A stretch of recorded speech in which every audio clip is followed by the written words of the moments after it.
এই যে ৬ এর পরে এই যে এই জায়গাটা দেখেন, এই যে তারা যা যবেহ দ্বারা, তবে তোমরা যা যবেহ দ্বারা, হ্যাঁ?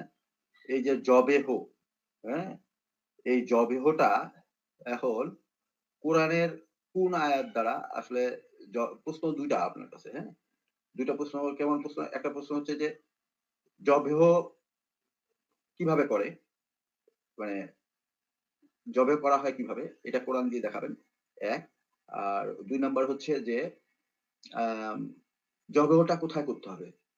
আমার এই যে এই মাথার এই জায়গায়, নাকি গলায়, নাকি বুকে, নাকি পাছায়, নাকি রানে, নাকি পায়ের লেনজায়, গোড়ালিতে?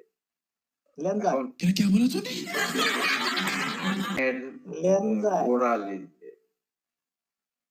লেনজায়। এখন হ্যাঁ? আপনাকে আপনি বলছেন ল্যাঞ্জায় জবাই করতে হবে, হ্যাঁ? তো ল্যাঞ্জায় যে জবাই করতে হবে, যে এই যে বললেন আপনি কথাটা, হ্যাঁ? এই কথাটা কি কোরআনের কোন আয়াতে আছে? এইটা একটু আমাকে বলেন। আমি ল্যাঞ্জায় ভাই পরে যাবো ভাই, হ্যাঁ?